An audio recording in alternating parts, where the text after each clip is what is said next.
Hello साथियों, नमस्कार। आप सभी को गुड मॉर्निंग, राम राम सा। आप सभी स्वस्थ होंगे, मस्त होंगे, अपने एग्ज़ाम की तैयारी कर रहे होंगे। दोस्तों, आज हम बात कर रहे हैं ड्राइवर एग्ज़ाम की। अगर आप तैयारी कर रहे हैं तो आपके लिए आज का वीडियो बहुत ही काम का साबित होने वाला है। यूट्यूब पर पहली बार किसी ने इस प्रकार का वीडियो बनाया होगा।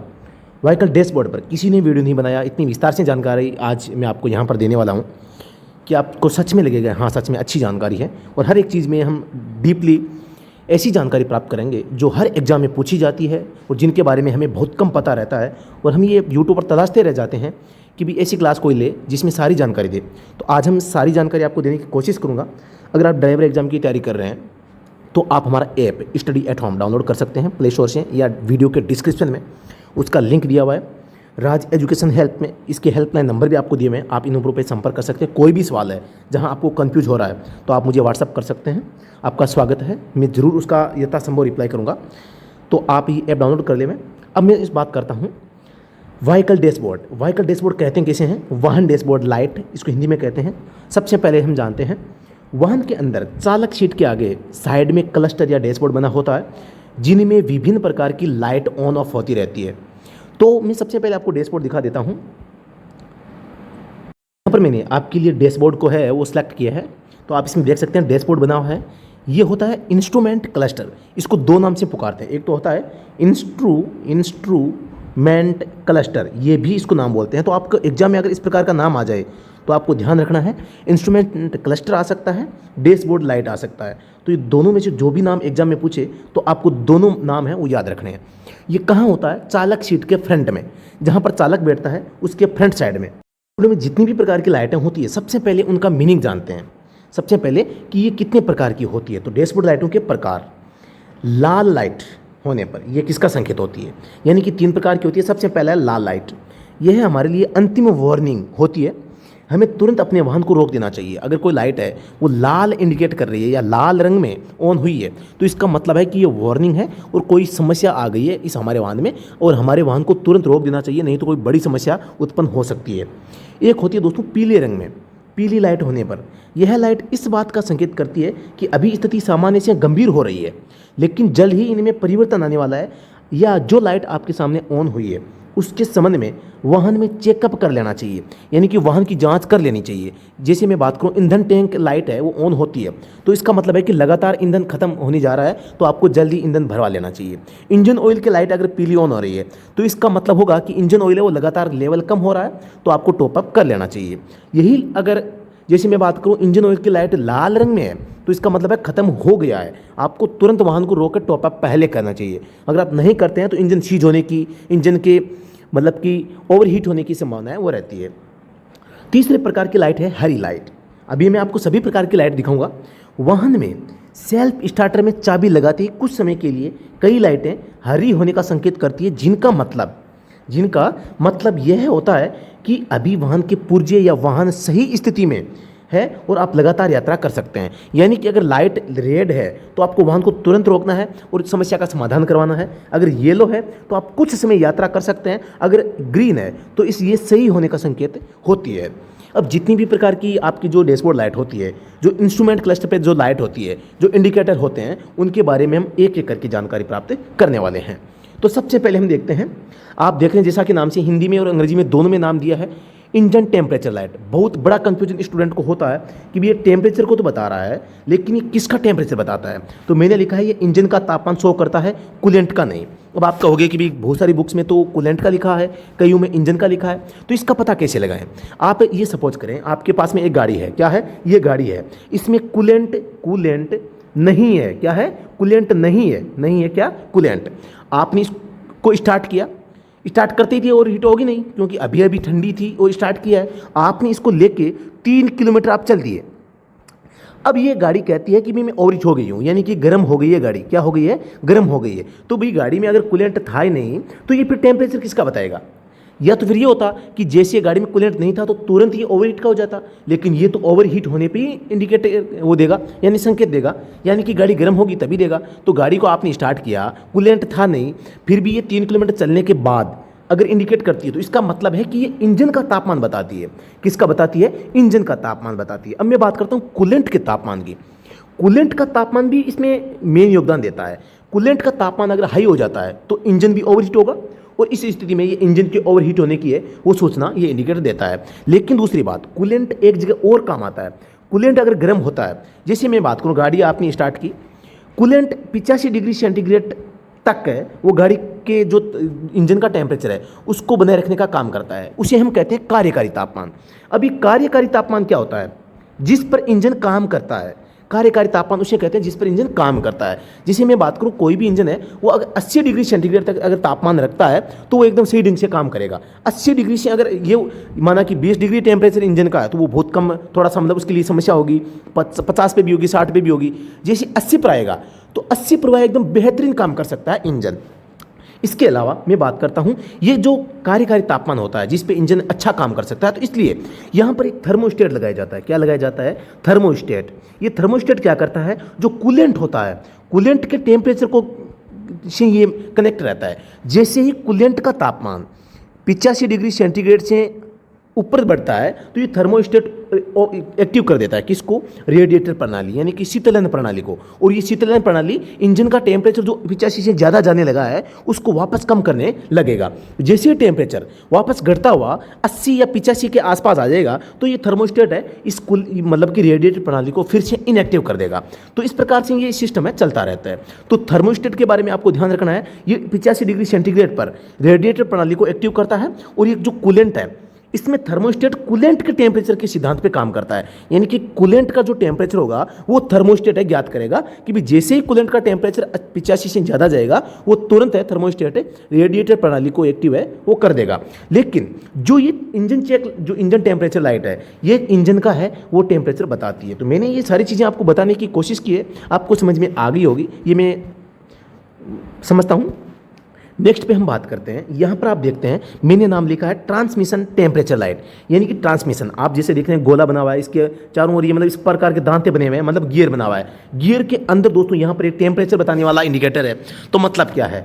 गियर बॉक्स या ट्रांसमिशन जो सिस्टम है इसका या जो क्लच है, गियर शाफ्ट हो गई, सभी आ जाते हैं और इन सभी का जो तापमान होता है उसको इंडिकेट करता है। अगर गाड़ी ज़्यादा गर्म हो रही है, अगर ट्रांसमिशन सिस्टम ज़्यादा गर्म हो रहा है तो इसका मतलब है कि गाड़ी में कुछ ना कुछ खराबी है, या जो ट्रांसमिशन सिस्टम में जो ऑयल होता है वो कम हो गया है। तो आपको इनको देख लेना चाहिए। तो ये गियर या ट्रांसमिशन जो सिस्टम होता है उसका टेम्परेचर बताने का काम करता है।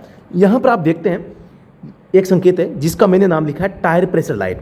आप जैसा कि देख भी रहे हैं ये टायर की आकृति से में बना हुआ है। यहाँ पर नीचे देखो ये टायर की जो सड़क पे सतह होती है वो है, ये गोलाई में ये देखते हैं यहाँ पर रिम सेट होती है तो इसमें टायर का आकार बना हुआ है। तो ये क्या बताता है? वाहन के टायरों का हवा प्रेशर कम है, कम होने पर या ज़्यादा होने पर ये इंडिकेटर ऑन होता है, यानी कि टायर प्रेशर। अब टायर प्रेशर के बारे में कुछ जानकारी हम और ले लेते हैं। एक तो है हवा प्रेशर, PSI यानी कि पौंड पर स्क्वायर इंच में मापा जाता है। हवा प्रेशर किस में देखा जाता है? PSI में। ये कई बार प्रश्न आ चुका है कि हवा प्रेशर देखा जाता है PSI, पौंड पर स्क्वायर इंच, हिंदी में बात करें तो। और दूसरी बात मैं बात करता हूँ, अब जो PSI में मान होता है हवा का, अब ये कितना होता है? तो ये 27 से 35 या 32 से 35 PSI तक है हवा का प्रेशर होता है हल्के वाहनों में।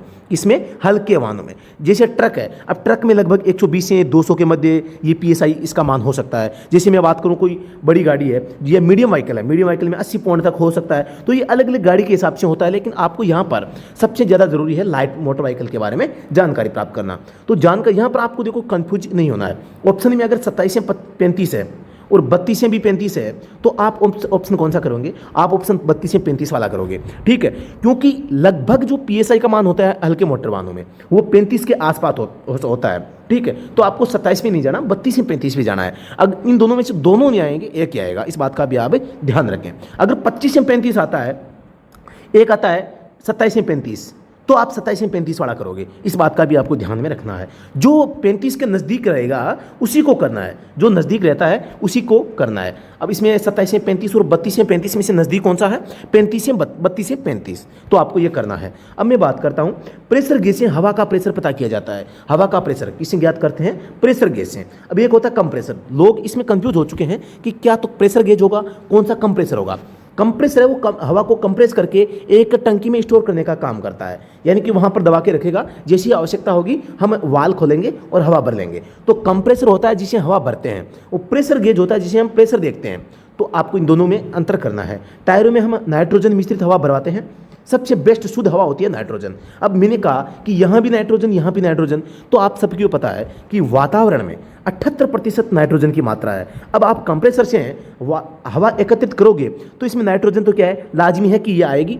तो इसमें क्या है, इसी प्रकार जो वातावरण में रेशियो है उसी रेशियो के हिसाब से यहाँ पर जो आप हवा कंप्रेस करते हैं उसमें नाइट्रोजन की मात्रा होती है। लेकिन नाइट्रोजन के साथ में जैसे कार्बन डाइऑक्साइड है, कार्बन मोनोऑक्साइड है, नाइट्रस ऑक्साइड है, इस प्रकार की जो गैसें होती है, या सल्फर डाइऑक्साइड है, ये गैसें भी क्या होती है, टायर में या कंप्रेसर के अंदर है वो चली जाती है और ये आपस में क्रिया करती है। क्रिया करने का मतलब है आपस में लड़ती है, और ये लड़ेगी तो टायर को नुकसान पहुंचाएगी। तो इसीलिए कहते हैं कि टायर की बेटर, आप अगर लाइफ चाहते हैं, टायर की उम्र बढ़ाना चाहते हैं, टायर आप चाहते हैं टायर कम से कम पंचर हो, आप चाहते हैं टायर कम से कम फटे, और आप चाहते हैं कि सर्दी गर्मी के मौसम से टायर पर कोई प्रभाव न पड़े, हवा का, प्रेशर का, दबाव का, तो आप शुद्ध नाइट्रोजन हवा भरवाएं। अब मैं बात करता हूँ, मार्केट में जाते हैं, एक तो हवा भरता है 5 रुपये में, एक भरता है 20 रुपये में। सबसे अच्छी हवा कौन सी है? 20 रुपये वाली, क्योंकि वो शुद्ध नाइट्रोजन हवा भरता है। 5 रुपये वाला मिश्रित नाइट्रोजन भरता है, हालांकि वो भी नाइट्रोजन ही भरता है लेकिन वो मिश्रित है। बता दिया मैंने, आपको समझाने की पूरी कोशिश की है, आपने समझ भी लिया होगा। ठीक है, नेक्स्ट पे मैं चलता हूँ। आप जैसा कि इसमें देख रहे हैं, नाम है सीट बेल्ट वार्निंग लाइट। इसका मतलब है कि आपने गाड़ी स्टार्ट करने के बाद सीट बेल्ट नहीं लगाया है। अगर आप सीट बेल्ट नहीं लगाते हैं तो ये लाइट ऑन हो जाती है। जैसा कि आप इसमें पिक्चर में देख रहे हैं, भी आदमी बैठा है और यहाँ पर इस प्रकार से सीट बेल्ट की यहाँ पर इंडिकेटर दे रहा है। ये प्रश्न भी कई बार पूछा जा चुका है। अब मैं बात करता हूँ इसके बारे में कुछ फैक्ट की। गाड़ी स्टार्ट के 8 सेकंड तक सीट बेल्ट नहीं लगाने पर वार्निंग लाइट के साथ बीप की आवाज़ है वो आएगी। अगर आप गाड़ी की चाबी स्टार्ट कर देते हैं, 8 सेकंड तक अगर आपने सीट बेल्ट नहीं लगाया तो एक आपको सायरन सुनाई देगा बीप का, वो की बीप की आवाज़ है वो निकालेगा। कब निकालेगा? 8 सेकंड तक आपको टाइम होता है। ये तो है नहीं कि जैसे आपने गाड़ी को स्टार्ट किया, करते ही वो सायरन बज गया कि बिला सीट बेल्ट लगाओ लगाओ लगाओ, ऐसा तो होता नहीं। तो आपको कम से कम 8 सेकंड का टाइम है, अधिकतम 8 सेकंड का टाइम है आपको मिलता है। जैसे ही गाड़ी स्टार्ट की वहाँ से टाइम काउंट है, 8 सेकंड आपने सीट बेल्ट नहीं लगाया तो बीप की आवाज़ आएगी, तो आपको सीट बेल्ट अवश्य लगा लेना चाहिए। तो इस बात का भी आपको ध्यान में रखना है। अब मैं आगे बात करता हूँ, नेक्स्ट पे है, ये है ऑयल प्रेशर वार्निंग लाइट। यानी कि आप ये लाइट रेड है तो इसका मतलब ऑयल प्रेशर खत्म हो गया, आपको तुरंत टॉप अप करना चाहिए। इंजन ऑयल का प्रेशर कम हो जाने पर तुरंत वाहन रोकें, ऑयल को टॉप अप करें। एकदम सिंपल है। ये अगर येलो है तो आपको थोड़ा सा गाड़ी चला सकते हैं, लेकिन टॉप अप येलो में भी कर लेना चाहिए। ये आप जैसा कि देख रहे हैं, पेट्रोल पंप का साइन बना हुआ है, मतलब कि गाड़ी में पेट्रोल या डीजल का जो है टैंक, उसमें ईंधन समाप्त होने वाला है। फ्यूल वार्निंग लाइट, ये येलो लाइट है, इसका मतलब है कि अभी तो काम चल रहा है लेकिन जल्द ही ये खत्म होने वाला है। ईंधन खत्म होने वाला है, कुछ टाइम और काम चल सकता है, लेकिन आपको जल्दी टॉप अप करवा लेना चाहिए। क्या? डीजल या पेट्रोल जो भी है। ये ईंधन की वार्निंग लाइट होती है। ये होता है ग्लो प्लग। बहुत ही जबरदस्त क्वेश्चन यहाँ से बनता है। ग्लो प्लग कौन सी इंजन में होता है? ग्लो प्लग का काम क्या होता है? अब मैं कहूँगा ग्लो प्लग का काम होता है इंजन को गर्म करना। आप जिसमें इसमें स्प्रिंग देख रहे हैं, आपने हीटर तो देखा ही होगा, उसमें भी स्प्रिंग होती है और वो गर्म होने का काम करता है। वो खुद गर्म होता है, गर्म होकर किसी दूसरी चीज़ को गर्म करने का काम करता है। तो इस ग्लो प्लग को हम हीटर प्लग भी बोल सकते हैं। तो ये चीज़ आपको ध्यान रखनी है कि ग्लो प्लग ही हीटर प्लग है। ग्लो प्लग ही हीटर प्लग होता है, जो कि डीजल इंजन में होता है। किस में होता है? डीजल इंजन में होता है। ये बात ध्यान रखें। अब मैं इसकी कार्यप्रणाली समझाता हूँ। आप कहोगे कि यार डीजल इंजन में इस हीटर का क्या काम है, इस जो ग्लो प्लग है इसका क्या काम है? तो डीजल इंजन में आपको मैं एक चीज़ बताना चाहूँगा। सबसे पहले एक तो होता है पेट्रोल इंजन, एक होता है डीजल इंजन। इन दोनों में अगर आप अंतर जानते हैं तो आपको इसका जवाब अपने आप मिल जाएगा। मैं बता देता हूँ। यहाँ पे पेट्रोल इंजन है, इसमें हवा पेट्रोल का मिश्रण कार्बोरेटर करता है। कार्बोरेटर जैसी मिश्रण करता है, इसमें अंदर भेजा जाता है और इसको थोड़ा सा कंप्रेस करके इस पर स्पार्क प्लग एक चिंगारी पैदा करता है, और इस चिंगारी से वो ईंधन है क्या हो जाता है? जल जाता है। ईंधन जल जाता है किससे? इस स्पार्क प्लग की चिंगारी से। लेकिन जो डीजल इंजन होता है इसमें तो कोई स्पार्क प्लग नहीं होता, चिंगारी पैदा करने वाला कोई है ही नहीं, तो फिर ये मतलब कि ईंधन कैसे जलेगा? तो इस डीजल इंजन में क्या होता है? हवा को दबाया जाता है। सबसे पहले स्ट्रोक में हवा को अंदर लाया जाता है, दूसरी स्ट्रोक में हवा को दबाया जाता है। दबाने से इसका ताप और दाब है वो बढ़ जाता है, यानी कि हवा गर्म हो जाती है। इस गर्म हवा पर हम क्या करेंगे? फ्यूल इंजेक्टर से डीजल का स्प्रे करेंगे। किसका स्प्रे करेंगे? डीजल का स्प्रे करेंगे। अब दोस्तों अगर ये हवा गर्म नहीं हुई तो ये डीजल इस पे गिरने के बाद भी जलेगा नहीं। तो इसलिए हम कहते हैं कि जो डीजल इंजन होता है वो गर्म होने के सिद्धांत पे काम करता है, यानी कि संपीड़न के सिद्धांत पे काम करता है। जब तक डीजल इंजन अंदर से गर्म नहीं होगा तो इंजन स्टार्ट नहीं होगा। तो अब इंजन को सर्दी के मौसम में डीजल इंजन को हम गर्म कैसे करें, ये समस्या है। तो हम क्या करते हैं, इसके अंदर जो सिलेंडर होता है, सिलेंडर के अंदर यहाँ पर ग्लो प्लग लगा देते हैं। क्या लगा देते हैं? ग्लो प्लग या हीटर प्लग लगा देते हैं। अगर इंजन ठंडा है तो जैसे ही हमने चाबी लगाई तो तुरंत ये एक्टिव हो जाएगा और ये एक्टिव होकर इस सिलेंडर बोर को है वो थोड़ा गर्म कर देगा, कार्यकारी टेम्परेचर तक है वो गर्म कर देगा। तो ये इसका काम होता है हीटर प्लग या ग्लो प्लग का। अब मैं बात करता हूँ ये काम कब करता है। आप देखते हैं जैसे ही आप चाबी अंदर डालते हैं, आपने चाबी अंदर डाली, आपने इंजन को स्टार्ट नहीं किया है, चाबी अंदर डालते कुछ हमें एक्टिविटी नजर आती है। डीजल इंजन में तुरंत आप चाबी डाल के इंजन को स्टार्ट कभी ना करें।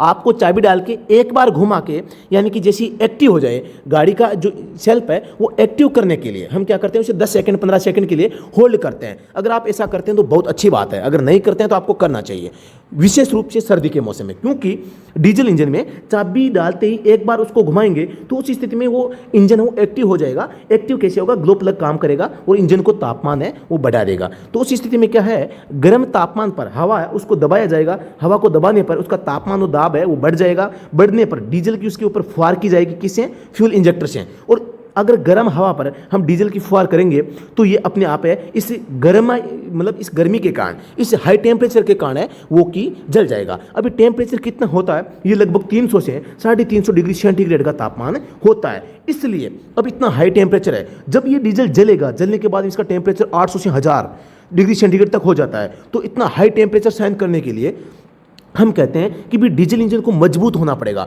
इसीलिए दोस्तों कहते हैं कि जो डीजल इंजन होता है वो कास्ट आयरन का बनाया जाता है, जबकि पेट्रोल इंजन होते हैं वो एल्यूमिनियम के बनाए जाते हैं, क्योंकि इसको मजबूत बनाना पड़ता है डीजल इंजन को, और मजबूत बनाते हैं इसलिए ये महंगा होता है और इसमें पावर भी है वो ज़्यादा होती है। तो ये सारी की सारी चीज़ें आपको ध्यान में रखनी है। कुछ लंबी डिस्कशन चल गई है, वीडियो लंबा जरूर बन रहा है, तो इसके लिए मैं माफ़ी चाहूँगा, लेकिन आपको मज़ा आ रहा होगा पढ़ के। यहाँ पर आप देख रहे हैं आदमी बैठा है, सामने गुब्बारा है, मतलब कि एयरबैग वार्निंग लाइट है। इसमें कुछ मतलब कि खराबी आ रही है या मतलब ये काम नहीं कर रहा होगा। आगे मैं बात करता हूँ, ये ABS anti lock braking system, ABS system warning light. अब ये ABS है वो किससे संबंधित, एक चीज़ मैं बता देता हूँ। इन लाइट्स का जो पहचान करने का चिन्ह है, आप एक बात देखना, जब गोल आकृति हो, ये नहीं कि ये पहिया है, इस पहिए के अंदर बाहर कोष्ठक बना हुआ है, मतलब कि ब्रेक लेदर या ब्रेक शूज है। जिस आकृति में गोले के बाहर कोष्ठक बना है तो आपको समझ लेना ये लाइट ब्रेक से संबंधित है। जिस गोले के बाहर 2 कोष्ठक बने हुए हैं, इसका मतलब है वो लाइट किससे संबंधित है? ब्रेक से संबंधित है। जैसे मैं बात करता हूँ, यहाँ पर आप देखते हैं ABS है, तो ABS ब्रेक से संबंधित है। Anti lock braking system, ABS system में समस्या होने पर ये ब्रेक से संबंधित है, वो समस्या को इंडिकेट करता है। आपको ABS सिस्टम को चेक करवा लेना चाहिए, ठीक है। येलो है, इसका मतलब है काम तो चल रहा है लेकिन इसमें कुछ ना कुछ गड़बड़ जरूर आ रही है। अभी एंटी लॉक ब्रेकिंग सिस्टम क्या करता है, यानी आपने वाहन में ब्रेक है वो लगाए, एंटी लॉक ब्रेक की सिस्टम नहीं है, ये क्या करेगा? ब्रेक लगाते ही पहिए को तुरंत पकड़ लेगा। अगर आपकी गाड़ी 100 की स्पीड से चल रही है और ये ब्रेक अगर तुरंत पकड़ लेगा तो आपको पता है गाड़ी फिसल कर गिरेगी और आप दुर्घटना की शिकार हो जाएंगे। इस समस्या से बचने के लिए ABS लगाया जाता है। ABS क्या करता है? जैसे ही आपने ब्रेक पेडल को प्रेस किया, क्या किया? प्रेस किया, तो ये इस पहिए को एकाएक तुरंत पकड़ने नहीं देगा। अगर पकड़ भी लिया तो इसको रिमूव वापस है, इसको मतलब हटाने में सहयोग करेगा। ऐसे तो ये हो जाएगा, जैसे आपने ब्रेक को प्रेस किया तो ये पहिए को पकड़ लेगा और इसको छोड़ेगा ही नहीं, तो गाड़ी गिर जाएगी। लेकिन ये क्या करता है, जैसे आपने ब्रेक दबाया, प्रेस करते ये पहिए को स्मूथली पकड़ने देगा और वापस रिमूव करने का भी ऑप्शन है, ये रखेगा कि भी ब्रेक है उसमें कोई दिक्कत ना आए, ये एकाएक पहिए को पकड़ के ना रखे। इसके लिए ब्रेकिंग सिस्टम होता है। इस साधारण भाषा में मैंने बताया। वैसे ABS बहुत बड़ा टॉपिक है, इसके बारे में हम अलग से चर्चा करेंगे, वहाँ पर आपको पूरी कार्यप्रणाली में बताऊंगा। तो ये है आपके ब्रेक पेडल वार्निंग लाइट। जैसा मैंने अभी बताया था, गोल आकृति हो और इसके दोनों ओर कोष्ठक बना हो तो ब्रेक से संबंधित होती है, जैसा कि आप इसमें देख रहे हैं। तो ये क्या है, इसमें है brake pedal warning light. Brake pedal दबा रह गया है ये ब्रेक पेडल दबा रहने का या ब्रेक में कोई समस्या होने का इंडिकेट कर रहा है। आगे हम बात करते हैं, ये एकदम सिंपल है, बैटरी का है। तो आप जानते हैं बैटरी में कोई दिक्कत होगी, चार्ज नहीं होगी, डिस्चार्ज हो गई है, चार्ज नहीं हो रही है, खराब हो जाना, कार्य नहीं करना, इस प्रकार की समस्या बैटरी में हो सकती है। अगली वाली लाइट में हम बात करते हैं, ये है चेक इंजन लाइट, यानी कि इंजन चेक लाइट है। अगर ये ऑन हो रही है तो इसका मतलब है गाड़ी में कहीं ना कहीं कोई ना कोई इंजन में वो दिक्कत है, तो इंजन में कोई खराबी आने का ये संकेत होती है। आगे मैं बात करता हूँ, ये है गाड़ी, इसमें आप देख रहे हैं थोड़ा सा फिसलने का सा मतलब हमें एहसास हो रहा है कि गाड़ी फिसल रही है। ट्रैक्शन कंट्रोल वार्निंग लाइट, वाहन को नियंत्रित रखने में मदद करना। आप स्टीयरिंग से आप देखते हैं कि आपने स्टीयरिंग जितना घुमाया उतनी ही गाड़ी जाती है। जैसे ही आपने गाड़ी को राइट टर्न लेके वापस लेफ्ट लेते हैं तो भी गाड़ी कितने कंट्रोल में रहती है। ये कौन काम करता है? तो ये होता है ट्रैक्शन। जो कंट्रोल सिस्टम होता है गाड़ी में, वो स्टीयरिंग के जो सिस्टम को है इसको कंट्रोल करने का काम करता है। तो अगर इसमें कुछ खराबी होती है तो ये लाइट ऑन होती है। तो इसका मतलब होता है ट्रैक्शन कंट्रोल। ये गाड़ी को नियंत्रित करने का काम है वो करता है। गाड़ी स्किड नहीं करती, स्किड यानी फिसलना प्रारंभ नहीं करती। अब यहाँ पर आप देख रहे हैं एक लाइट आई है हमारे सामने, वाशर फ्लूइड वार्निंग लाइट। आप देख रहे हैं कि यहाँ पर एक तो इस प्रकार से, मैं दोबारा से बताऊँ आपको चित्र के माध्यम से, ऐसे बना हुआ है, या मतलब ये तो हमारी विंड स्क्रीन हो गई। अब इस पर एक वाइपर बना हुआ है, ये ठीक है, ये वाइपर बना हुआ है। अब इस पर देखो ये फुहार सी है, पॉइंट से मतलब ये पानी छिड़क रहा है। तो यानी कि गाड़ी में क्या है, विंड शील्ड वाटर लेवल है वो कम हो गया है, तो इस प्रकार की यह लाइट आएगी। अब यहाँ पर आप देखते हैं यहाँ विंड शील्ड बनी हुई है, यहाँ पर वाइपर भी बना हुआ है, और वाइपर बना हुआ है इसका मतलब है विंड स्क्रीन डिफ्रोटर, यानी कि विंड शील्ड जो वाइपर है, वाइपर में कुछ दिक्कत आ गई है, या वाइपर को चलाने वाली जो मोटर होती है छोटी सी, उसमें कुछ ना कुछ कोई दिक्कत आप देख सकते हैं। आगे मैं बात करता हूँ, यहाँ पर आप देखते हैं स्टीयरिंग बना हुआ है, स्टीयरिंग के पास में वार्निंग लाइट है, यानी कि power steering warning light. Power steering में कोई समस्या आ गई है तो इस प्रकार की है वो लाइट ऑन होगी। आगे यहाँ पर आप देखते हैं यहाँ पर कुछ एक लॉक बना हुआ है, एक गाड़ी को टोचन करने वाला हुक बना हुआ है, यानी टो हिच वार्निंग लाइट। अगर आपके गाड़ी के पीछे टो हिच मतलब जो टो लगा हुआ है, गाड़ी कोई टोचन कर रखी है और ये लाइट ऑन होती है, इसका मतलब है कि टो हुक में कुछ ना कुछ दिक्कत आ गई। हो सकता है वो ओपन हो गया हो, या मतलब खुली अवस्था में हो, या खुलने वाला हो, उसमें कोई ना कोई अगर दिक्कत है तो ये मतलब ये बताता है कि गाड़ी के पीछे जो टो हिच है उसमें कोई समस्या आ गई है। आगे मैं बात करता हूँ, पीछे लगा हुआ 1 मिनट, पीछे लगा हुआ हुक जिससे गाड़ी टोचन करते हैं वो ओपन हो जाने पर या समस्या होने पर। आगे मैं बात करता हूँ प्रेस क्लच पेडल। आप देख रहे हैं यहाँ पर केवल गोला है, अगर कोष्टक नहीं है तो इसका मतलब ये ब्रेक पेडल नहीं है, क्लच है। तो यहाँ पर गोला है केवल, यानी गोला आकृति है, पैर बना हुआ है तो पैर का मतलब ये क्लच पेडल है। जहाँ पर बाहर की ओर कोष्टक न हो तो वो क्लच होगा, और जहाँ पर गोले के साथ में क्या हो, कोष्टक हो, तो वो ब्रेक से संबंधित होती है। आप इसका एग्जाम्पल भी देख सकते हैं, प्रेस ब्रेक पेडल, यानी कि ब्रेक पेडल दबा हुआ होने पर इस प्रकार का, सॉरी ये अभी ग्रीन आ रही है, क्या आ रही है, ग्रीन लाइट। इसका मतलब है कि आपने ब्रेक पेडल है वो दबाया है। अब आपके ये अगर रेड हो जाए तो इसका मतलब होगा कि आपने ब्रेक पेडल को दबा हुआ छोड़ दिया, आपने रिमूव नहीं कर रहे हो। तो उस स्थिति में ब्रेक पेडल में अगर कोई दिक्कत होती है, रिमूव नहीं होता है, तो ये रेड हो सकती है। ठीक है, तो ये आपको ध्यान में रखना है। ये है, यहाँ पर आप देखते हैं, आप इसके पहचान कैसे करेंगे, गोला बना हुआ है, इसके साइड में कोष्टक है, मतलब कि ब्रेक से संबंधित है, पी बनाया हुआ है, यानी कि पार्किंग ब्रेक लाइट है। ये आपको इंडिकेट कर रही है कि इसमें कुछ समस्या है, या आपने इसको ऑन नहीं किया है, या जो भी मतलब कि इसमें दिक्कत आ रही है। आगे आप देखते हैं यहाँ पर एक खतरे का सा निशान बना हुआ है, यानी कि यह वार्निंग लाइट कॉमन है, वहाँ में कोई कॉमन सामान्य समस्या आ गई है जिसकी स्थायी रूप से पहचान नहीं की जा रही है, तो ये लाइट इंडिकेट करेगी कि वाहन में कुछ न कुछ गड़बड़ है। आप अपने स्तर पे देखें।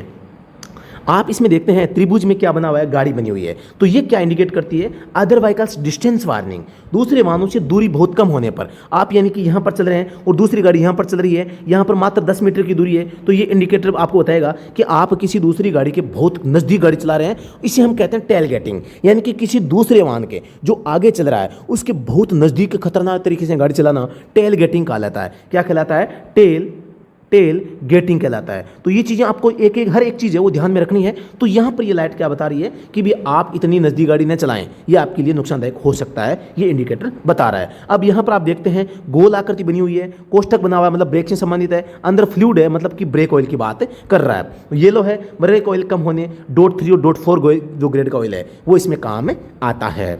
मैं आपका समय बचाने के लिए इसमें थोड़ा सा मैं जल्दबाजी करता हूं, इसके लिए माफ़ी चाहूँगा। आप अपना सुझाव दें कि मुझे इसको आराम से बताना चाहिए, या जो भी मैं बता रहा हूं इस हिसाब से चलने देना चाहिए, या इसको और स्लो करना चाहिए। आपको स्लो पढ़ना है, फास्ट पढ़ना है, या जो चल रहा है वैसे ठीक है, ये आपको कमेंट सेक्शन में बताना है। ये आपके हितार्थ रहेगा, क्योंकि आगे की वीडियो उसमें हम उसी हिसाब से प्लान करेंगे। यहाँ आप देखते हैं गोला बना हुआ है, कोष्टक बना हुआ है, मतलब ब्रेक से संबंधित है, बाहर की ओर इस प्रकार से बने हुए हैं, मतलब कि ये ब्रेक शूज है। तो ये ब्रेक से संबंधित है और ब्रेक शूज है, यानी कि ब्रेक लेदर है, ब्रेक शूज है, जो भी आप कहें, तो ये घिस गए हैं, तो आपको इनको बदलने की आवश्यकता है। इस प्रकार का इंडिकेटर है वो दे रहा है। यहाँ आप देखते हैं ये भी एकदम सिंपल है, इसकी भी आप पहचान कर सकते हैं, यानी कि गोला बना हुआ है, कोष्टक बना हुआ है, और अंदर एक लैंप बना हुआ है जिसको क्रॉस कर दिया गया है। यानी यहाँ तक तो आप समझिए कि गोला कोष्टक यानी ब्रेक लाइट ब्रेक से संबंधित है, अंदर बल्ब बनाया मतलब कि ब्रेक लाइट से संबंधित है, इसको क्रॉस किया मतलब कि ब्रेक लाइट में कोई दिक्कत है। ब्रेक लाइट में अगर कोई दिक्कत होती है तो ये लाइट इंडिकेटर देती है। यहाँ पर आप देखते हैं ये एक गियर बना हुआ है, पहले भी मैंने बता दिया है, गियर के चारों ये दांते बने हुए हैं, तो इसका मतलब गियर है, ये अंदर वार्निंग लाइट है, मतलब कि जो ऑटोमेटिक गियर बॉक्स सिस्टम है उसकी वार्निंग लाइट है, मतलब इसमें ऑटोमेटिक गियर बॉक्स में कोई खराबी आ गई है। यहाँ एबीएस रिपीट हो गया है, माफी चाहेंगे। अगले पर बात करते हैं, यहाँ पर एबीएस बना हुआ है, सभी जो जानते हैं इसके बारे में। अब इसमें ये क्या बता रहा है, airbag not active warning light, airbag sensor या एयरबैग एक्टिव नहीं है, यानी कि काम नहीं कर रहा है। तो आपको इसके बारे में जानकारी प्राप्त हो गई है, तो आप इसको दुरुस्त करवा सकते हैं। आगे आप देखते हैं यहाँ पर शॉकर बना हुआ है, सस्पेंशन डैम्पर जिसे हम कहते हैं, जैसे बाइक में लगा होता है, रिक्शे में होता है, कार में होता है। तो ये चीज़ें आपको ध्यान रखनी है। ये बता रहा है सस्पेंशन डैम्पर्स वार्निंग लाइट, यानी कि सस्पेंशन डैम्पर में कोई दिक्कत आ गई, ये काम नहीं कर रहा है। आगे आप देखते हैं यहाँ पर गोल आकृति है, बल्ब सा बना हुआ है, मतलब कि बल्ब बना हुआ है यहाँ पे। तो बल्ब बना हुआ है इसके चारों ओर इस प्रकार से ये है, और ये इसका मतलब ये कोई बल्ब ना है, ये बाहर जो रेखा है इसका मतलब है ये प्रकाश है, और ये प्रकाश के अंदर वार्निंग लाइट है, यानी कि ये जो बल्ब है खराब हो गया लगता है, कुछ दिक्कत आ गई है, यानी कि मास्टर लैंप वार्निंग लाइट।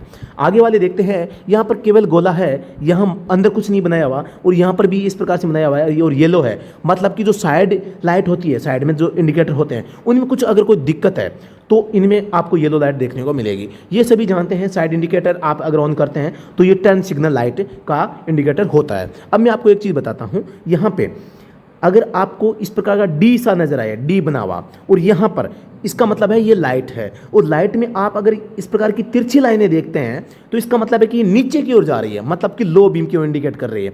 यही रेखाएं अगर एकदम सीधी फ्रंट में जा रही है, कहाँ जा रही है, फ्रंट में जा रही है, तो हाई बीम होगा। इन्हीं रेखाओं को अगर बीच में से इस प्रकार से काट दिया जाए तो इसका मतलब होगा कि ये मतलब कि सामने कोहरा, धुंध या बारिश है, जिसमें फोग लाइट बन जाएगी। जैसे ही हमने ये मतलब कि ये रेखा बनाई बीच में, इन रेखाओं के बीच में ये रेखा बनाई, तो बनता ही ये फोग लाइट हो जाएगी। इसके अलावा मैं आपको बताना चाहूँगा, इन रेखाओं के अगर इस प्रकार से दोनों ओर एरो है तो इसका मतलब है कि हम इस बीम को, जो ये लाइट है, इसकी जो मतलब लाइट है, इसको हम एडजस्ट कर सकते हैं। हेडलाइट रेंज है उसको कंट्रोल करना, तो ये सबसे पहला सिंबल जो आया है, हेडलाइट रेंज को कंट्रोल करने का साइन आया है। यहाँ पर आप देखते हैं कि तिरछी नीचे की ओर जा रही है, मतलब कि लो बीम लाइट है। अब लो बीम को दोस्तों डिप्ड बीम भी कहते हैं, आपको ये ध्यान रखना है। लो बीम लाइट को क्या कहते हैं, dipped beam. Punjab and Haryana high court में काफ़ी स्टूडेंट्स ने गलत कर दिया था, वहाँ पे लो बीम नहीं था, डिप्ड बीम था। तो आपको याद रखना है डिप्ड बीम ही लो बीम में होता है। तो ये छोटी छोटी चीज़ें सीखकर आप महान बनते हैं, और आप इस सब्जेक्ट के अच्छे एक्सपर्ट बन जाएंगे। आप मुझसे भी ज़्यादा सीख जाएंगे, क्योंकि मैं तो ये क्लास प्रिपेयर करने में लग जाता हूँ, और आप जगह जैसे जितने भी यूट्यूबर हैं वहाँ से सबसे क्लास देखते हैं, तो आप एक मजे के खिलाड़ी बन जाते हैं और मैं पीछे रह जाता हूँ। लेकिन ज़रूरी है कि निरंतरता और धैर्य, नोट पेन आपके पास में हो, जो चीज़ अच्छी लगे उसको नोट करके आप बार बार उन्हें रिवाइज करें। तो ये चीज़ें आपको करनी है अगर आपको महान बनना है, आपको इस एग्ज़ाम को क्रैक करना है, इस एग्ज़ाम की खोपड़ी में छेद करना है, जो कि काफ़ी अच्छा नारा अभी चल रहा है वर्तमान में। अब मैं बात करता हूँ हेडलाइट। अभी आपको मैंने बताया था कि डी बना हुआ हो, एकदम सीधी लाइट हो, तो मतलब कि हेडलाइट की बीम है वो हाई बीम पे है, और यही अगर नीचे की ओर है तो लो बीम। अगर दूसरी बात मैं आपको बताऊं, ये इसको अगर बीच में से काट दिया जाए तो फॉग लाइट, जैसा कि आप अगले वाला देखते हैं, फॉग लैंप ऑन है, एकदम सिंपल है लाइट का इंडिकेटर पहचानने के लिए। अब मैं बात कर लेता हूं हजार्ड लाइट पे। बहुत अच्छा सिंबल है, त्रिभुज में बना हुआ है, और इसमें वापस त्रिभुज में इंडिकेटर है, वो लाल अवस्था में वो बना हुआ है। आप यहाँ पर देखते हैं हजार्ड लाइट ऑन होना आपातकालीन अवस्था की ओर इंडिकेट करता है। आपसे अगर कोई पूछ ले, जैसे अभी एग्जाम में जो इंटरव्यू में क्वेश्चन आया था कि ब्रेक फेल हो गए हैं, क्या हो गए हैं, ब्रेक फेल हो गए हैं, तो आप सबसे पहले क्या करेंगे, आप गाड़ी वहाँ सड़क पे चला रहे हैं, ब्रेक फेल हो जाते हैं, सबसे पहले आप क्या करेंगे, तो आपका काम है सबसे पहले हजार्ड लाइट को ऑन करना, क्योंकि हजार्ड लाइट ये इंडिकेट करता है कि जो हजार्ड लाइट जिस वाहन की ऑन हुई है उसमें कुछ ना कुछ टेक्निकल या मैन्युअली कोई दिक्कत आ गई है, यानी कि उसमें समस्या आ गई है, यानी कि उसमें आपातकालीन अवस्था आ गई है, ब्रेक पेडल फेल हो, ईंधन टैंक खराब हो गया हो, या कुछ भी अगर कोई नियंत्रण में गाड़ी है वो नहीं रह रही हो, स्टीयरिंग फेल हो गया है, टायर फट गया है, इस प्रकार के कोई भी समस्या आ गई है, तो आप हजार्ड लाइट ऑन करेंगे। तो आपको ये ध्यान रखना है ये क्या इंडिकेट करती है, वाहन में आपातकालीन समस्या आ गई है उसको इंडिकेट करती है। तो ये आपको ध्यान में रखना है, किस कलर में होती है, किस आकार में बनी होती है, कहाँ पर लगी होती है। तो डैशबोर्ड जो होता है इसके मध्य में ये लगी होती है। माफी चाहूँगा, कुछ उबास आ गई, नींद आ रही है। आगे मैं बात करता हूँ, यहाँ पर आप देखते हैं 2 लेन बनी हुई है, इसमें लेन असिस्ट लाइट अपने वाहन को लेन में रखने में सहायता करती है। ये बताता है कि आपकी गाड़ी सही लेन में चल रही है नहीं चल रही है, तो आप इतना ही ध्यान रखें, इसके बारे में ज़्यादा विस्तार से आवश्यकता नहीं है। यहाँ पर आप देखते हैं कि कर्स कंट्रोल लाइट। अब ये कर्स, इसमें आप देख रहे हैं कि लगभग गाड़ी का स्पीड बताने वाला सा इसमें सुई लग रही है, यानी कि गाड़ी की स्पीड बता रहा है।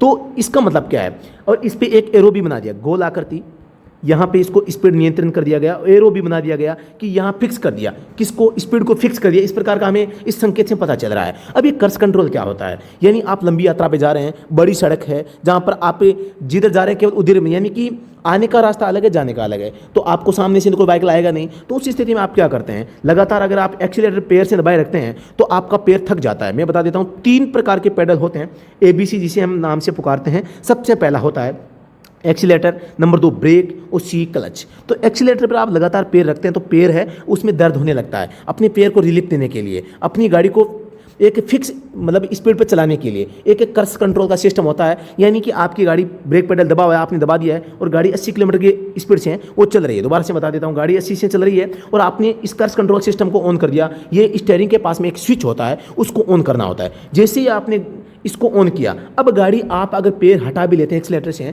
तो भी 80 किलोमीटर की रफ्तार से वो चलती रहेगी। और इसका मतलब होता है, अब आप कहोगे अगर सामने कुछ आ गया तो हम क्या करेंगे, ये तो गाड़ी अपने आप चलेगी। तो इसका सिस्टम होता है, जैसे ही आप पेडल को प्रेस करते हैं, किसको, एक्सीलेटर को प्रेस करते हैं, जैसे ही दबाया, दबाते ही ऑटोमेटिक ऑफ हो जाएगा, दबाते ही ऑटोमेटिक मैन्युअली काम करना शुरू कर देगा। बाद में आपने जिस स्पीड पे वापस इसको ऑन किया, वापस उसी स्पीड पे चलने लगेगी। तो ये ऑटो स्पीड में सहायता करती है। आप इसको जिस तरीके से समझें मैंने समझा दिया है। आगे बात करता हूँ, यहाँ पर आप देखते हैं ऑयल टपक रहा है और ये एक बर्तन सा बना हुआ है, यानी कि fuel filter warning light. Fuel filter गंदा हो गया है या इसमें कुछ गड़बड़ आ गई है। यहाँ आप इसको देखते हैं, बैटरी बनी हुई है, रेड लाइट है, यानी कि बैटरी चार्ज लाइट इंडिकेटर है, यानी कि बैटरी डिस्चार्ज हो गई है या इसमें कोई दिक्कतें आ गई है या बैटरी चार्ज कम है। यहाँ पर आप आज का ये अंतिम साइन देखेंगे, आप इसमें देखते हैं क्या है, यहाँ पर डोर ओपन है, यहाँ पर बूट ओपन है या बोनट ओपन है, यानी कि डोर, बोनट, बूट। अब ये बूट क्या होता है, बूट होता है पीछे का दरवाज़ा, पीछे की जो डिग्गी होती है, यानी कि वाहन का दरवाज़ा खुला होना। बूट ओपन होना यानी कि पीछे की डिग्गी जो आप यहाँ पर देख रहे हैं, देखो आप ये देख रहे हैं, आप ये बूट है और ये बोनट है, ये बोनट है पहला। तो आपको ये हर एक चीज़ सीखनी है, बोनट कौन सा होता है, बूट पीछे वाला होता है, दरवाज़ा साइड में होता है। तो आज हमने काफ़ी अच्छी जानकारी यहाँ पर प्राप्त की है। अब मैं कॉमनली काफ़ी सारी यहाँ पर आपको है स्कीम्स बताने वाला हूँ। आप ये सारी की सारी लाइट सीखनी है, क्योंकि अगर 1-2 लाइट छूट भी गई है तो मैं चाह रहा हूँ कि आप सारी की सारी जो लाइट्स है उनके बारे में विस्तार से जानकारी प्राप्त कर लें, ताकि आपको कोई दिक्कत है किसी भी एग्जाम में न आए। Wait and watch. कोई भी कमेंट सेक्शन में अगर कोई सजेशन है तो आप दे सकते हैं। मैं आपसे 10 सेकंड चाहूँगा।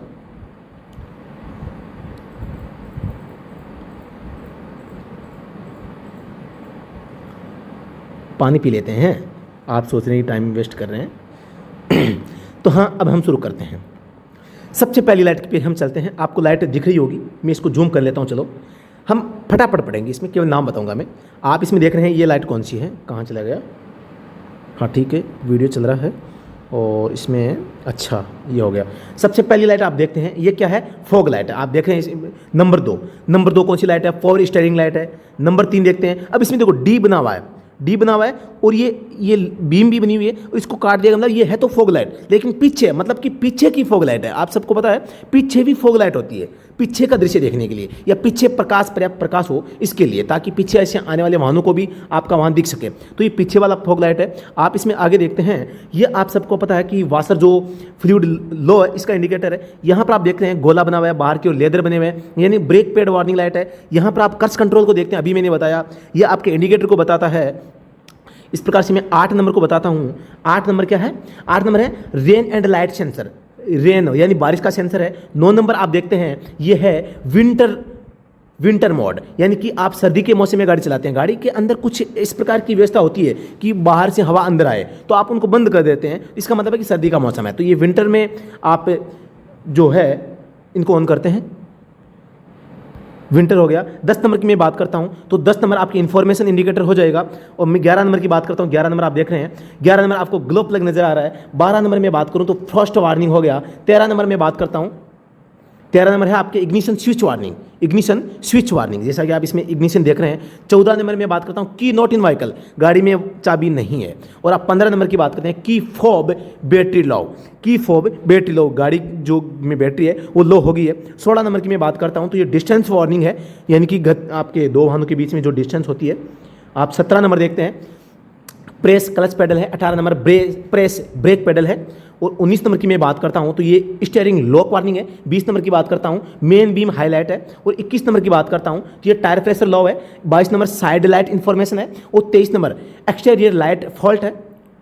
एक्सटीरियर बाहरी जो लाइट है उसमें कुछ फॉल्ट आ जाता है तो। और 24 number brake light warning light है। 25 नंबर की मैं बात करता हूँ diesel particulate filter warning light है।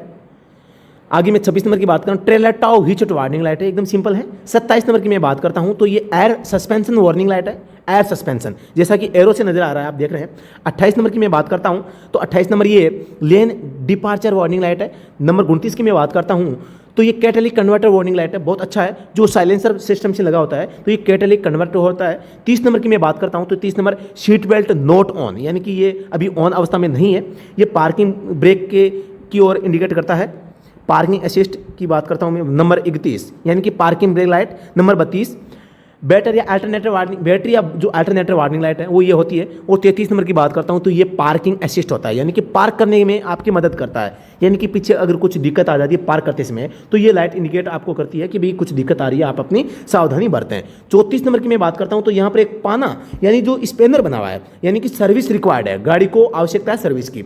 आप 35 नंबर देखते हैं, 35 नंबर है अडेप्टिव लाइटिंग। 36 नंबर को आप देखते हैं, अभी मैंने बताया था हेडलाइट रेंज कंट्रोल। 37 नंबर है rear spoiler warning, rear spoiler warning. तो स्पॉइलर क्या होता है, आप यहाँ पर मैं आपको चलो मैं बता देता हूँ। ये गाड़ी बनी हुई है, क्या है, ये गाड़ी है और ये गाड़ी की छत है, तो यहाँ से छत है, ये हवा है, ये क्या है, हवा का फ्लो एक तो ऊपर से होता है, एक हवा गाड़ी के नीचे से आती है। तो ये हवा का फ्लो अगर गाड़ी पे वापस आएगा तो क्या होगा, गाड़ी है, गाड़ी की स्पीड पर इसका प्रभाव पड़ेगा। तो ये इस प्रकार से मतलब कि क्या बना होता है, एक रियर स्पॉइलर बना होता है जो कि इस प्रकार से आप देख रहे हैं, हवा को है दोनों साइड, ऊपर की हवा को इधर फेंकेगा, नीचे की हवा को इधर फेंकेगा। तो इस प्रकार से गाड़ी को इसमें मदद मिलेगी अच्छी स्पीड में चलने के लिए। तो ये स्पॉइलर होता है, पीछे का स्पॉइलर आप देखिए थोड़ा सा बाहर निकला होता है। 38 नंबर की बात करता हूं तो ये कन्वर्टिंग रफ वार्निंग लाइट है, यानी कि छत है उसको आप कभी खोल सकते हैं कभी बंद कर सकते हैं। 39 की बात करता हूं एयरबैग वार्निंग लाइट है। Number 40 hand brake warning light है। नंबर 40 हैंड ब्रेक है। इसमें आपको देखो हैंड ब्रेक की बात करता हूं मैं, आपको ध्यान रखना हैंड ब्रेक का है। ये वैसे तो देखो गोले में अगर कोष्टक है तो ब्रेक से संबंधित होगा। 41 नंबर आपके ईंधन से संबंधित है। 42 नंबर एयरबैग नॉट एक्टिव है। 43 नंबर की मैं बात करता हूं तो यहां पर ये फॉल्ट प्रॉब्लम है, गाड़ी में कोई दिक्कत आ गई, कोई पुर्जा लूज हो गया है। यहां पर लो बीम की आप बात कर सकते हैं, हेडलाइट लो बीम। और नंबर 45 की मैं बात करता हूं तो ये dirty air filter, air filter गंदा हो जाना। यहां पर एयर फिल्टर बना हुआ भी है और ये मतलब कि इसके देखो एरो का निशान इसके अंदर से जा रहा है, आगे क्या जा रहा है, अंदर से जा रहा है। तो अंदर से जाने का मतलब यही है कि इसमें एयर आगे जाने में प्रॉब्लम आ रही है, यानी कि एयर फिल्टर है उसमें दिक्कत आ रही है। आगे मैं बात करूँ 45, 46 कहाँ गया, ये रहा नंबर 46। नंबर 46 है eco driving indicator, eco driving indicator. Number 47 की बात करता हूँ व्हील डिसेंट कंट्रोल, यानी आप नीचे आते हैं ऊपर से तो ये इंजन टेम्परेचर है, ये एबीएस का है, ये फ्यूल फिल्टर का है, तो ये सभी आप जानते हैं। 51 को देखते हैं, डोर ओपन है, ये बोनट ओपन है, ये फ्यूल का है, ये ट्रांसमिशन सिस्टम का है, ये कर्स कंट्रोल का वापस आ गया, ये सस्पेंशन जो डैम्पर है वो आ गया। अब 56 आ गया, 56 57 कहाँ पे है, 56 57 यहाँ पर देखते हैं। 57 नंबर ये इंजन ऑयल के बारे में बता रहा है, ये वाइपर के बारे में बता रहा है, ये बूट पीछे का जो डिग्गी होती है उसके बारे में बता रहा है। और नंबर जो 60 है ये स्टेबिलिटी कंट्रोल, यानी कि आप गाड़ी मतलब कि अच्छी पोजीशन में बनी रहे, मतलब कि स्किड ना करे, फिसले नहीं। नंबर आप 61 की बात करते हैं तो अभी मैंने आपको बता ये रेन सेंसर है, यानी कि हवा आ रही है। यहाँ पर एक तो होता है यानी कि जो वाइपर का जो फ्लूइड लेवल है वो कम हो जाना, एक होता है वाइपर खुद में समस्या आना। यहाँ पर आपको देखो बूंद दिखाई दे रही है पानी की, तो इस बूंद का मतलब क्या है, यानी कि बारिश हो रही है और ये वाइपर इसको साफ कर रहा है। मैं आपको एक चित्र के माध्यम से दूसरे जो वाइपर वाला है वो भी दिखाना चाहूँगा, कहाँ चला गया वो, यहाँ देखते हैं आप, ये वाइपर फ्लूइड का है, ये यानी कि जो पानी होता है वाइपर के लिए वो कम हो गया है, उसका होता है। तो मैं वापस से उस पे चलता हूँ। इंजन चेक लाइट 62 नंबर होगी। 63 नंबर ये आपने मैंने बता दिया कि ये जो वाइपर के लिए होता है। ये जो 64 नंबर है ये क्या है, ऑटो विंड स्क्रीन वाइपिंग, यानी कि ऑटो सिस्टम होता है, वाइपर ऑटो चलता है, आपको चलाने की आवश्यकता नहीं होती, जब आवश्यकता होती है वाइपर की तो अपने आप चलने लगता है। तो ये सारी की सारी इन्फॉर्मेशन आज हमने यहाँ पर सीखने की कोशिश की है। आप इसका स्क्रीनशॉट ले सकते हैं, एक तो स्क्रीनशॉट आप इसका ले सकते हैं और आप दूसरा स्क्रीनशॉट इस प्रकार से लिखी हुई है इसका ले सकते हैं। ये सारी की सारी इन्फॉर्मेशन मैंने आपको अपनी जो बुक है उसमें भी समझाई है, काफ़ी अच्छी क्लास हुई है। और पेड कोर्स में दोस्तों अगर आपने अभी तक हमारा पेड कोर्स नहीं लिया है तो आप पेड कोर्स ले सकते हैं, वहाँ पर आपको ई बुक मिलेगी। ई बुक से दोस्तों 100-200 रुपये कुछ नहीं होते। अगर आप किसी जॉब की अच्छी तैयारी कर रहे हैं, आपको अगर अच्छी तैयारी करके जॉब लगना है तो क्या आप बताओ 100-200 रुपये की क्या अहमियत हो सकती है? मेरे हिसाब से कुछ नहीं। हम कितनी मेहनत कर रहे हैं, हम आपके इस 200 रुपये के चक्कर में कितना टाइम आपको दे रहे हैं, ये तो आप सोच सकते हैं। मेरे हिसाब से आपको जहाँ अच्छी स्टडी होती है वहाँ जुड़ जाना चाहिए। अगर आप ड्राइवर एग्जाम की तैयारी कर रहे हैं, अगर आप ड्राइवर एग्जाम की तैयारी कर रहे हैं तो आपको स्टडी एट होम हमारा जो मोबाइल एप्लीकेशन है उसको इंस्टॉल कर लेना चाहिए। अब ये स्टडी एट होम क्या है? ये हमारा एक ड्राइवर ऐप है। क्या है? ड्राइवर ऐप है। आप गूगल प्ले स्टोर से या वीडियो के डिस्क्रिप्शन में उसका लिंक है, वहाँ से डाउनलोड कर सकते हैं। ऑनलाइन आप किसी भी वृत्ति का कोर्स है वहाँ पर ले सकते हैं। ऑनलाइन आप बुक प्राप्त कर सकते हैं। आप all India driver exam review book, जिसमें भारत में आज तक जितने प्रश्न आए उनका एक ही पुस्तक में संकलन आपको मिलेगा। आप पुराने पेपर ले सकते हैं, जहाँ पर लगभग 40 जो ओल्ड पेपर है PDF ओरिजिनल विथ सॉल्यूशन आपको वहाँ पर मैं आपको दूंगा। तो आपको इन सब के लिए ऑनलाइन टेस्ट सीरीज आपको मिलेगी, प्रैक्टिस सेट आपको मिलेगी, तो इस प्रकार वीडियो कंप्लीट लेक्चर भी आपको मिलेंगे। तो ये सारी की सारी चीज़ें स्टडी एट होम पे अवेलेबल है, आप यहाँ पर विजिट कर सकते हैं। तो अभी के लिए इतना ही, फिर से मिलते हैं नेक्स्ट वीडियो में, तब तक के लिए जय हिंद। एक चीज़ मैं आपको बताना भूल गया, इस लाइन को पढ़ें, समझना है पूरा। क्या आपको ये क्लास पढ़कर मजा आया? अगर आया है तो इसे आगे से आगे एक दोस्त को, केवल एक दोस्त को और एक व्हाट्सएप ग्रुप में जरूर भेजोगे। अगर नहीं भेजा तो मेरी कसम। अब एक गुरु की कसम की कितनी अहमियत होती है वो आप जान सकते हैं। अब गुरु की कसम का महत्व है आप जानते ही हैं दोस्तों। अब ये कसम आपको तभी लागू होगी जब आपको सच में क्लास पढ़कर मजा आया है, आपको कुछ सीखने को मिला है, तो आपको भेजना है। अगर आपको लगता है कि बकवास क्लास है, इसमें मुझे कोई जानकारी नहीं मिली या मुझे इससे कुछ नया सीखने को नहीं मिला, तो आप इसे नहीं भेज सकते। आप पर यह कसम लागू नहीं होगी। अगर आपको इसमें क्लास को पढ़कर मजा आया है, आपको नई जानकारी मिली है, आपको कुछ सीखने को मिला है, तो आप इसको आप पर यह कसम लागू होगी। और ये कसम उतारने के लिए आपको ये काम करना है, यानी कि एक दोस्त को एक व्हाट्सएप ग्रुप में इस वीडियो को सेंड करना है।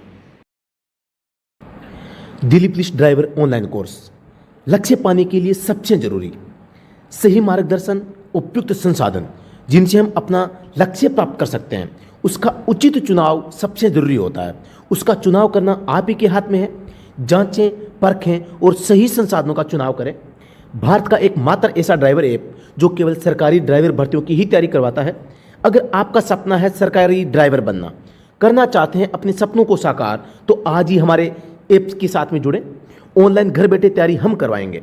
भारत की सबसे बेहतरीन ड्राइवर बुक्स उपलब्ध है जो आपको अपने लक्ष्य तक पहुंचाएगी। अपने ऐप स्टडी एट होम पर ऑनलाइन कोर्स ज्वाइन करें, जिसमें आपको books, PDF, test, practice set, complete video lecture, हाथ से लिखे नोट्स, भारत के पिछले सभी पेपर जो आज तक हुए हैं, all India driver exam review book, जिसमें आज तक आए हुए सभी प्रश्नों का संग्रह एक ही बुक में आपको मिलेगा। सरल भाषा, वाहन का तकनीकी ज्ञान जो आपको आसानी से समझ में आ जाए, हम कराएंगे। एक छोटा सा दांव, आपको हमारे साथ खेलना है और हम अपने सपने को साकार है वो कर सकते हैं। विश्वास कैसे करें? पिछली ड्राइवर भर्तियों के पेपर देखें, जिनमें हमारे कोर्स या बुक्स में से 95 से 98% तक प्रश्न है केवल हमारी बुक से आए हैं। तो फिर देर किस बात की? सहायता के लिए आप अभी व्हाट्सअप करें, नंबर है 8764188848। टेलीग्राम और ऐप का लिंक वीडियो के डिस्क्रिप्शन में उपलब्ध है। व्हाट्सएप ग्रुप का लिंक भी है, वो डिस्क्रिप्शन में आपको मिल जाएगा। धन्यवाद। जय हिंद।